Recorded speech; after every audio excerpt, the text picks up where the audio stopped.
would like to welcome you to the wonderful world of Seka, where everything and anything you see is all Seka all the time. I've just redone the whole site for your viewing pleasure. So come on in, relax, kick off your shoes, get a cocktail.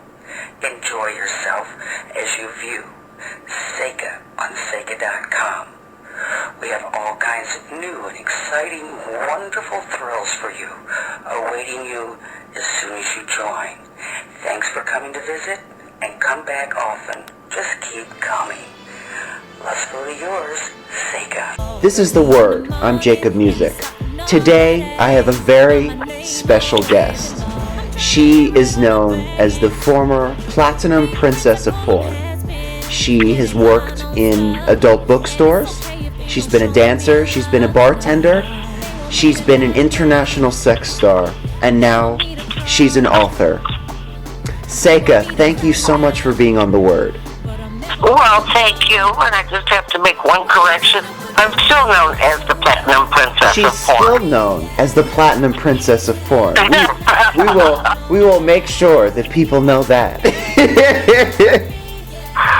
That is still your one and only title. So where did the idea for this book come from? People kept asking me or saying to me, you should really write a book. You should really write a book. And I was like, okay, I'll write a book. Just give the people what they want. and that's what I usually try to do. But it actually took me from start to finish, getting it to a publisher about 6 years. Wow. And so we don't really always see that when we just, download the ebook and read it. We don't know that 6 years of work went into this. 60 years of actually 55 years of my life. Yes. Into it, but bringing that part of my life to life took almost 6 years. Wow. So what was your experience of writing this, of retracing the steps of your life? What was that like? At times it was really a lot of fun because you've read the book, Seka, the Platinum Princess of Porn, and there are parts that were a lot of fun to relive and, just go back and think about and enjoy again. At times it was very cathartic. At times it was pretty painful. I have friends that have told me that they've read the book and on an airplane and they'll sit there and be laughing out loud 1 minute, crying the next. Yeah, it's that type of book. It is that type of book for sure. So you won't get bored when you read the Seka, the Platinum Princess of Porn. I think it would be really hard to be bored reading this book, but everybody has different strokes for different folks, as they say. Are you pleased with the final result about how the book turned out? I'm absolutely overjoyed with how the book came out. But after you get it written and submitted and to a publisher, then that's when the work really begins. Because you have to tour with the book, and you do interviews, and you travel all over the place, and so you get tired. And so what did you have to do for your book tour? I was in New York for 4 or 5 days. I did what they call a radio tour. So I would go into a studio for at Sirius, and I would do 12 interviews at once. One right after the next. And then, live radio interviews starting at 7 in the morning. Sometimes they were, at midnight. Oh, my God. It's... On top of it, I got to meet a lot of really neat people in the process. And so how has this book been received by the public? I looked on Amazon, and the reviews are mostly positive there. And that's sometimes hard to get positive reviews with your work. It is. And I think the not so good reviews were because people wanted to hear, sex, sex, sex, sex, sex. Well, Yeah. that's not the only thing that exists in my life. Just because that's what I did for a living was make X-rated movies. Yes. And I mean, let's face it. How many ways can you do it? They wanted to know every position, every insertion, this, that, the other thing. It's like, oh, God, don't bore me with that. You know how to do this. This is not a how-to book. But I think maybe that's what some people were expecting with this. Oh, I'm sure. And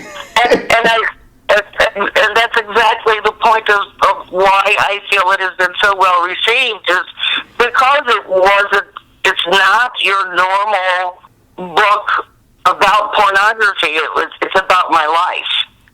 So for, people who are browsing through all of the various, kind of memoirs that are available, what makes your book different than other celebrity books?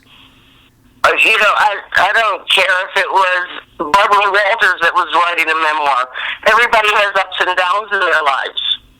And we all have a story to tell, no matter who you are. Because I personally prefer to read memoirs because I want to know about the person. Yes.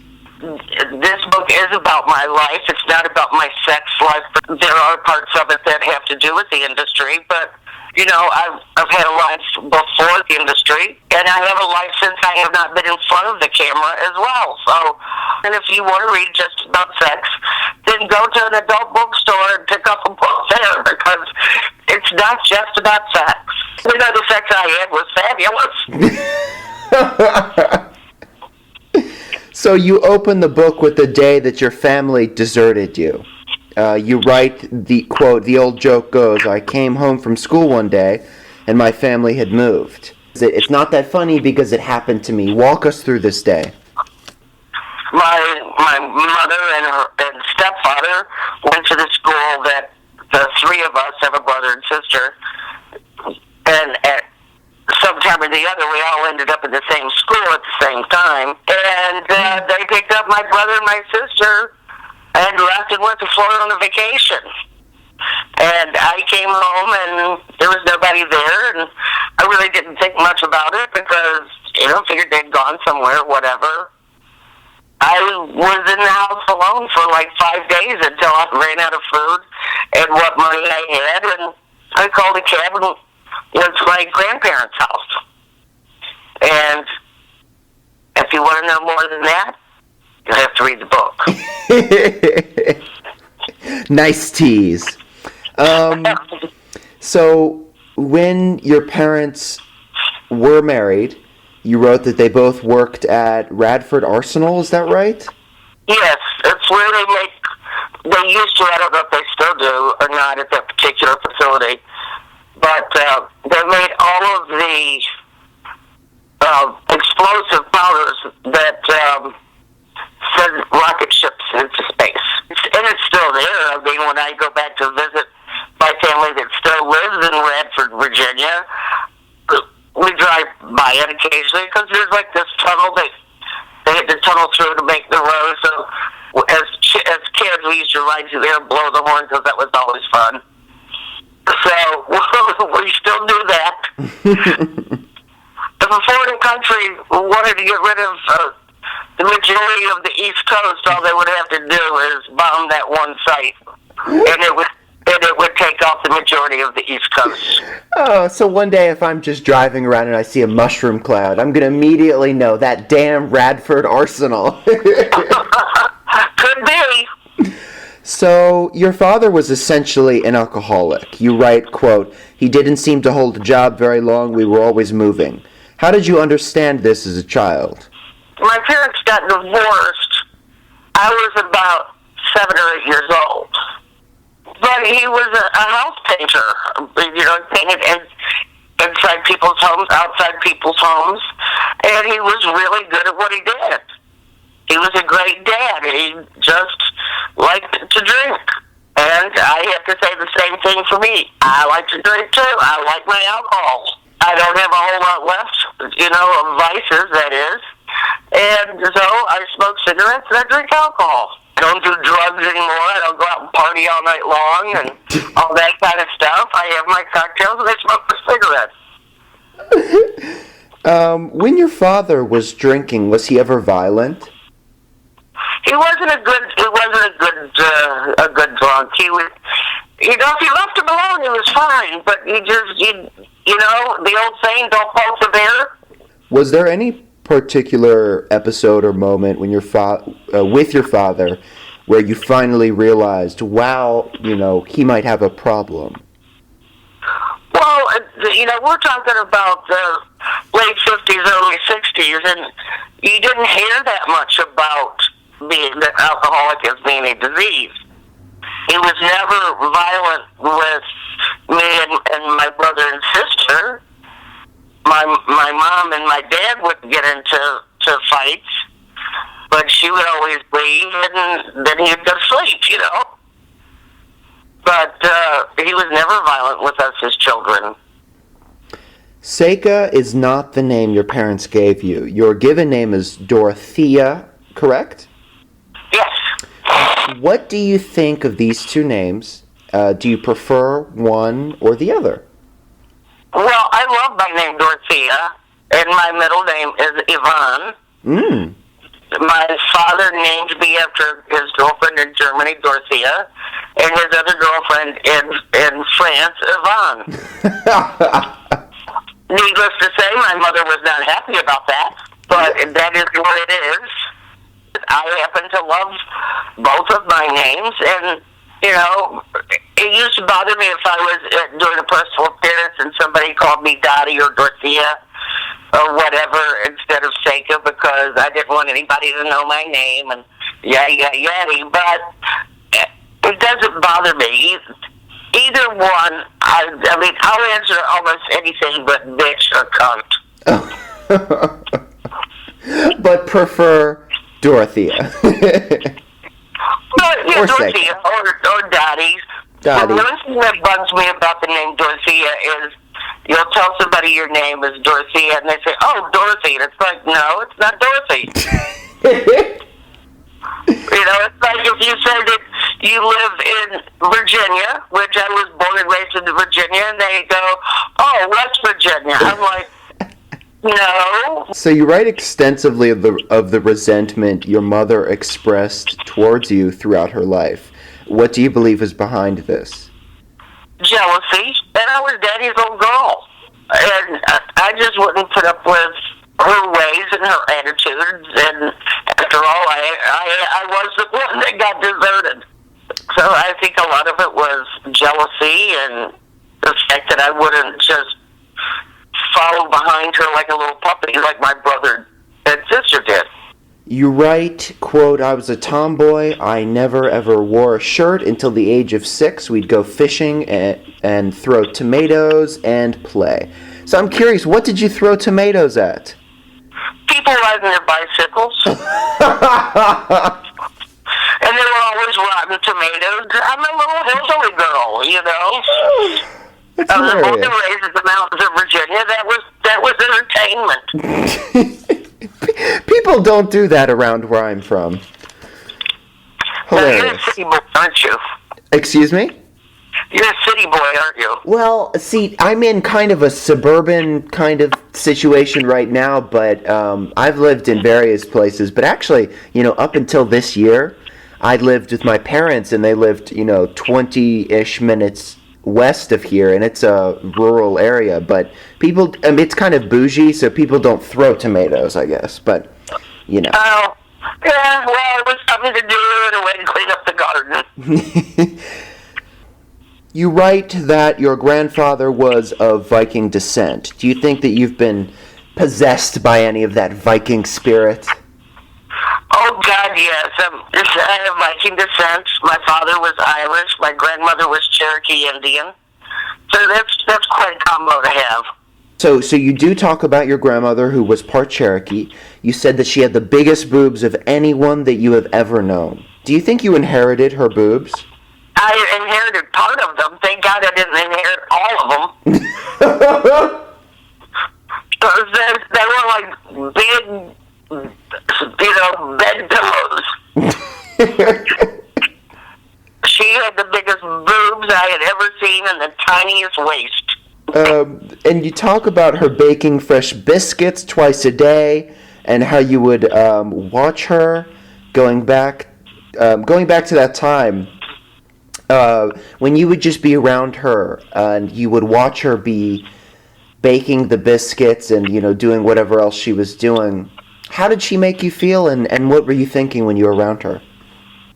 She was the sweetest woman you could ever want to meet. To watch this woman cook, because my grandmother smoked, and she would hold the cigarette between her lips, and the ash could be almost as long as the entire cigarette, because she would just hold the cigarette in her mouth while she was doing stuff. And I would sit there and look at her and go, what's going to happen if the ashes fall into the biscuit mixture?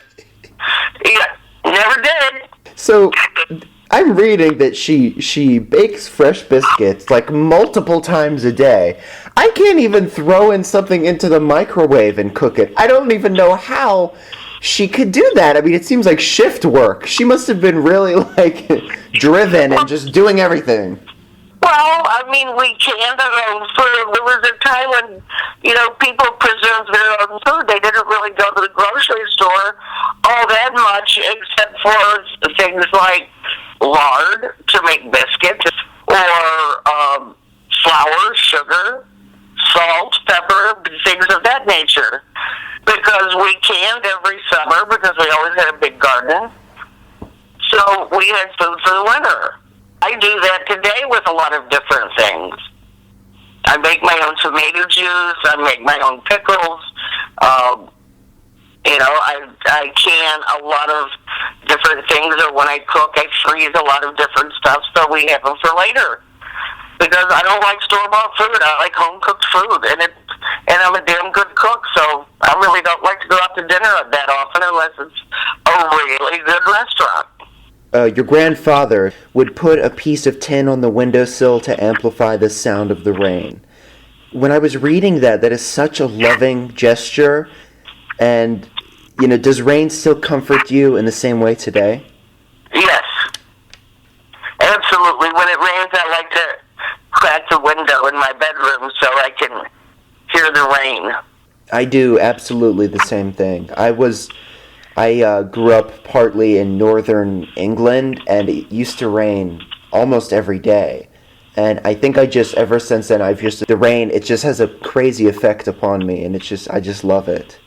Yeah, well, my grandfather was Secretary of Norfolk and Western Railroad. At my grandparents' house, the railroad tracks ran right in front of the house.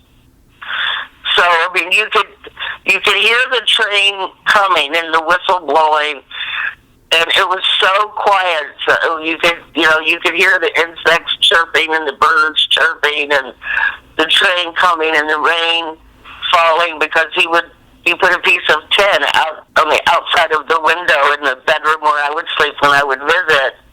And just the whole combination of that, I would sleep like a baby. And my grandfather was a pretty cool guy, and he was fine, but if he would look at the clock and it was 10 minutes past 12, it's like, Bessie, where's my lunch? He was just one of those kind of guys. Yeah.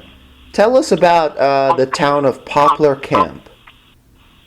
That's where my grandmother on my father's side lived.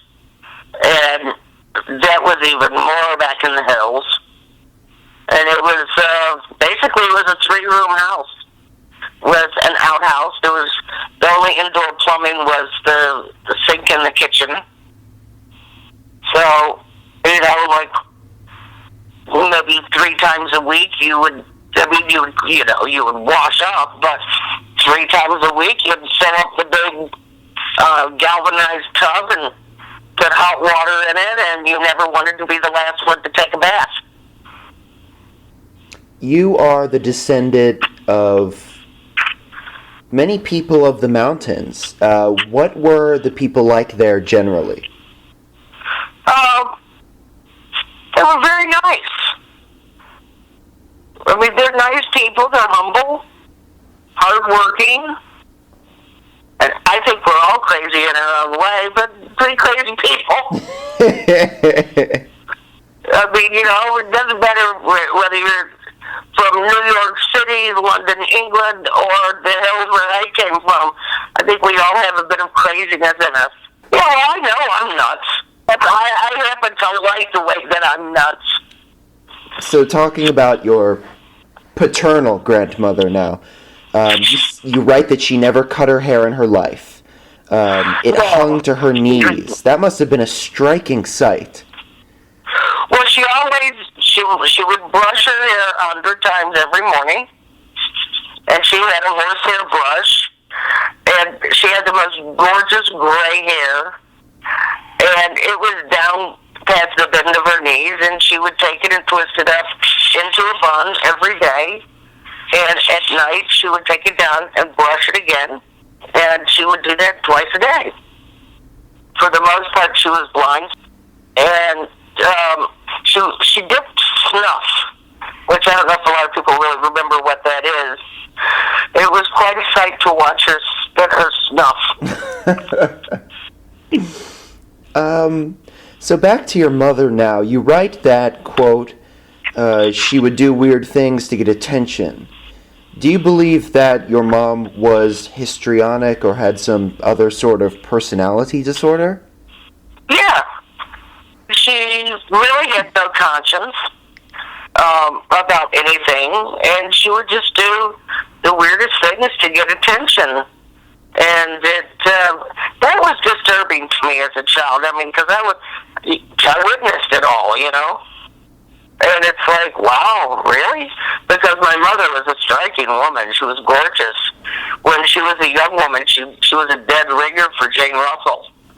You know, and you do bring up a good point. You know, when your mom would do things like say she was about to die, and you were a child hearing this, I mean, what was going through your head? Did you believe it? You know, the first few times, yeah, I was freaked out. But then I kind of saw through that, which is another reason why I think she reacted to me the way she did, is because I didn't buy into her bullshit. You know, my grandparents lived 2 houses down from us, her parents. And I would just go up to my grandparents and say, she's doing it again. She'd have a bottle of sleeping pills and she'd flush them down the toilet and leave 1 or 2 laying next to her with the bottle in her hand and laying in the middle of the floor like she was, you know, ready for death. And I knew what she had done. Because if she would have done what she wanted everybody to think that she had done, she would have been dead. Do you think your mother was addicted to attention? Yes. And that was always very perplexing to me because she'd walk in a room and people would just stop. Their mouths would drop because she was just that pretty. So it wasn't like she didn't get attention. Yeah, and it sounds like that need to want to be seen just kind of got out of control, like it just got too big. I guess, but I think she was always like that as a kid and everything. I mean, you know, of course, I didn't know her when she was a kid, but she had 7 brothers and sisters. Oh. She came from a big family, and, you know, for the majority of the girls were all pretty women, and the majority of the boys were all handsome guys. You know, so it wasn't like one got more attention than the other. So going back to the day that you arrived home from school and there was nobody there, you tell your reader that you were alone several days and just took care of yourself. Reading this, my heart absolutely breaks for this little girl.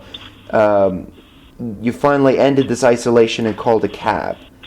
How did you have the wherewithal to, number one, go that many days, and then to call a cab in 2nd grade? I mean, I'm being honest, I don't think I would have been able to handle it the way that you did. Well, I guess that's where my self-preservation comes from. It was like, okay, I mean, I'd come home, I would do my homework, I'd go to school the next day. You know, I couldn't cook really, but, you know, I was able to feed myself with what was left in the house.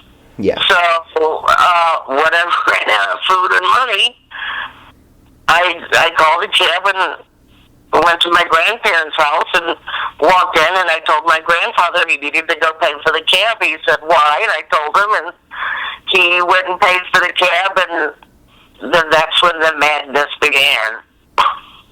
I think that many people reading this will look at this part of the book and they'll say, oh my God, why didn't she go sooner? Maybe it was because I was used to my mother's behavior. And it's never bothered me to be by myself. I prefer it. Yeah, I think that whole incident really reveals how strong you were as a girl. And, did you know this at the time? And where do you think that this ability and this strength to keep moving on, where do you think that came from?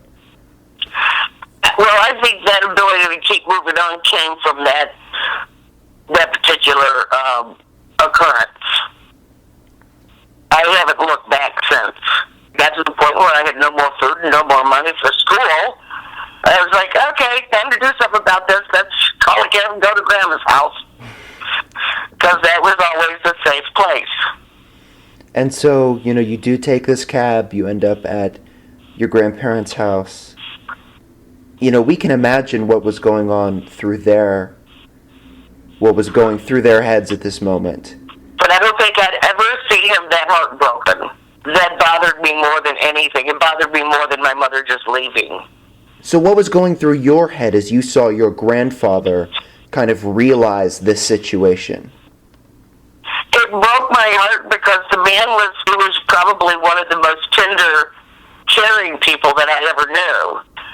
You write, quote, my grandparents went back to the house. It was a lot more disgusting than I'd remembered. What did that house look like when you went back there?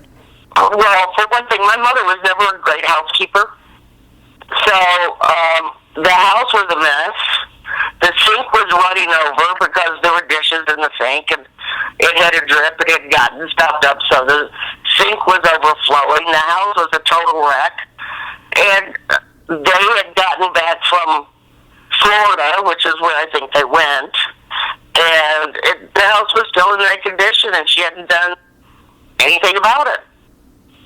I was like, wow, they were going on vacation and left me here. Why didn't I get to go? I wanted to go get a tan and play in the ocean and play in the sand and stuff too. I'm thinking to myself, well, that really sucks. That's not fair.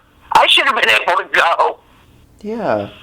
I mean, I was like 6 or 8 years old. I didn't know that I should have been pissed off for other reasons. My feelings were hurt that I didn't get to go.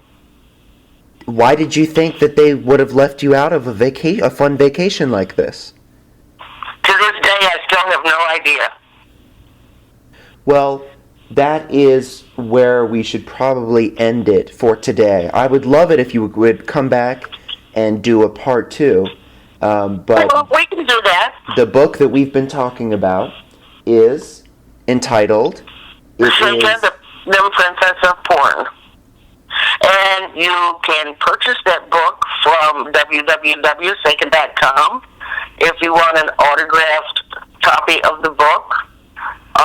Otherwise, you can order it from Amazon.com or BarnesandNoble.com, and you can also get it in an ebook form from either one of those two places. Yeah, I did that. It's very convenient. You just, on your tablet, you can go to the store and download it right to whatever device you're using. Right. You can order it and have it sent to you via your email and download it to your Kindle from that way as well. So your website is www.seka.com, right? Yes. And so what can visitors find there? Oh, everything Seka. My famous saying is always you first after me. And so all of my products are Seka-related products. I don't sell other people's products because I don't have access to a lot of the other girls' things, because I sell things like my shoes and used underwear and 8x10 pictures, some of my clothing, stockings, bras, panties, my old stripper costumes that I used back in the day. I have Seka bookends. Oh, wow! I need to get some of those. They're on the site. That's on Seka.com. You should go on the site and see what all is there. I mean, the majority of the movies that I've done are on there in DVD form. I even have some 8mm film. Oh, wow. And Beta, and VHS, and DVD. Incredible, incredible. And so what about social media profiles? In what ways can fans connect to Seka online? On Twitter, it's Seka 1954, because that's the year I was born, so everybody knows I just turned 60 years old. Congratulations. Well, thank you. I was surprised I made it this far. I didn't think I'd make it past 40, but here I am. Well, here you are. And then on Facebook, it's under Dorothea Patton Seka, and because I couldn't get the name Seka because other people had taken it, so my profile picture is the cover of the book, so that way you'll know it's me. Yes. So I just have to say, if I didn't say it before, you know, I love reading memoirs, and this was truly a great read. There are so many ups and downs. There are so many different situations that you go through, from Virginia to Baltimore, which is the city that I live near. So many different other people that you will recognize enter the story and exit the story.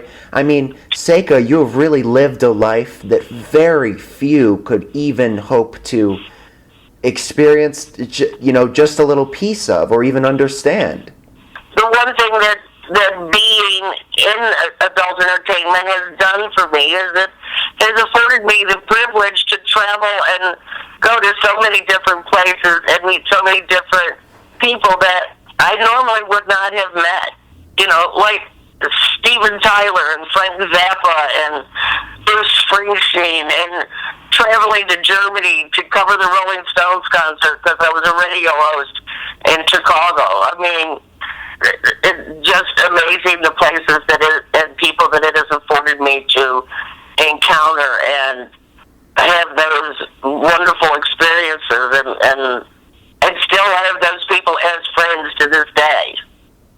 And so, for everything that people think is so bad about it, it's really not bad if you handle yourself properly, you know? Yeah. So again, the book is really great. I would suggest everyone go out and read it. And hopefully, Seka, if you enjoyed this interview, maybe you'll visit us again for a part 2. I would absolutely love to. And what you can do for me, for those that are listening, go to my website, Seka.com, buy the book, and you'll get it autographed directly to you. Or go to Amazon.com and get the book, or BarnesandNoble.com and get the book. And after you read it, go to Amazon.com and leave a review. Okay. Seka, the Platinum Princess of Porn, thank you so much for being on The Word today. Thank you for having me. I really enjoyed it, and loving kisses. How was your breakfast? I didn't get hungry until my last cocktail.